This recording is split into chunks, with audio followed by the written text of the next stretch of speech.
Guider, c'est un métier qui ne s'improvise pas. Les guides conférenciers suivent une formation universitaire de 3 ans après le bac. Ils doivent avoir une carte professionnelle délivrée par la préfecture pour exercer leur métier.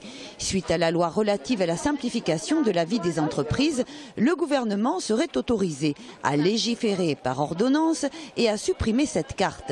Elle serait remplacée par une simple inscription sur un registre déclaratif. Le danger, c'est que d'une part, ce fameux registre dont on nous parle et sur lequel il faudra s'enregistrer pour devenir guide, il sera ouvert à toutes les personnes, donc de toute la France, formation ou pas, y compris à des personnes venant des pays étrangers. Et donc cette loi peut imposer tout simplement à des monuments, des musées, des offices de tourisme, de tolérer, de permettre à ces personnes-là d'effectuer des visites guidées, aux dépens des guides qualifiés avec les diplômes qui resteront à attendre du travail qui ne viendra pas. Et le deuxième danger de cette loi, c'est tout simplement la délocalisation des emplois, parce que de cette façon-là, les accompagnateurs des groupes étrangers pourront effectuer les visites guidées sur simple déclaration en tant que guide, sur toujours ce même registre, sans avoir recours aux guides locaux.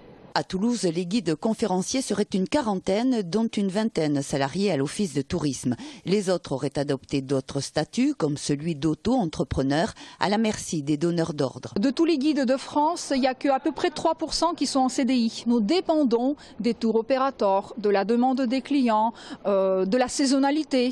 Il y a des mois très bien, et puis il y a des mois où on gagne 0 €. Donc c'est un travail qui est assez précaire. Les guides conférenciers craignent une plus grande précarité et une concurrence au rabais. Une réunion interministérielle doit avoir lieu jeudi pour débattre à nouveau des enjeux de cette déréglementation du métier.